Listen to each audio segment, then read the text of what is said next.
Bonjour et bienvenue dans cette formation de la bibliothèque graphique PyQt. Aujourd'hui, nous allons voir le WideGet QLine Edit. Alors, le WideGet QLine Edit est une classe PyQt permettant de créer un contrôle sous forme de zone de texte ayant une seule ligne.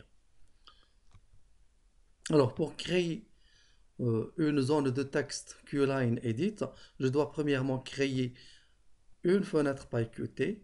On a déjà vu comment créer une fenêtre PyQt, je ne vais pas répéter la même histoire. Alors, afin de pouvoir créer une zone QLine ou bien une zone de texte QLine Edit, je dois importer la classe QLine Edit et faire une instantiation sur cette classe pour créer une zone de texte QLine Edit. Alors, je vais mettre ici un commentaire, create QLine Edit.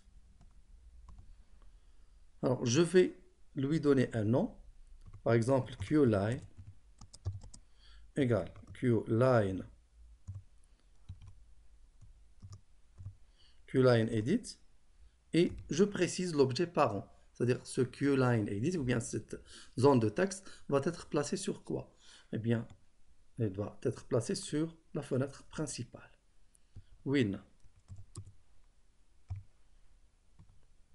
Et ensuite, je lui donne une position, QLine dot set cette géométrie. Donc, je vais le décaler par exemple de 50 pixels sur la fenêtre, du gauche vers la droite. Je vais le descendre de 100 pixels, du haut vers le bas. Je vais lui donner une largeur de 200 pixels et une hauteur de 30 pixels. Je teste maintenant. Et voici la zone de texte QLine Edit.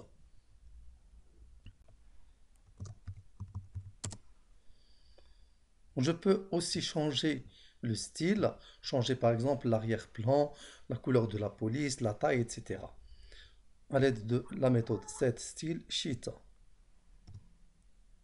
QLine Edit, bien QLine dot set style sheet, et entre parenthèses je vais mettre ici le style qui va être appliqué à la zone QLine. Je vais prendre comme background exemple couleur noire, black, point virgule.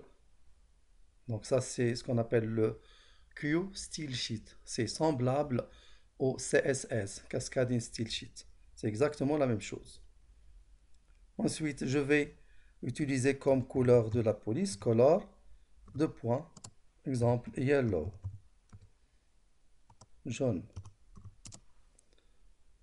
Je vais changer la taille de la police, font-size, deux points. Je vais prendre par exemple 28 pixels. Et je vais changer la largeur parce que j'ai augmenté la taille de la police. Je vais lui donner une largeur de 50 pixels par exemple. Je teste maintenant.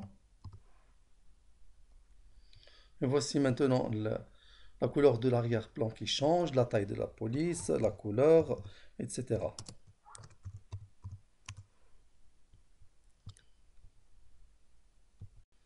Alors, je peux aussi associer des événements à ce champ QLine Edit. Je vais par exemple associer un événement au changement de texte à l'aide de la méthode textChanged. QLine dot textChanged dot connect. Je lui connecte une action. Action. Et donc, je crée une méthode nommée action qui va être appliquée lorsque le texte change, lorsque le texte du QLine Edit change. Donc, je crée l'action ici. def action. Je vais récupérer le contenu du champ de saisie. Je vais le nommer par exemple text line, text line égale qline dot text. Maintenant, le contenu du champ qline sera récupéré sur la variable textLine. Je vais imprimer le texte. Print textLine. Je vais donc tester.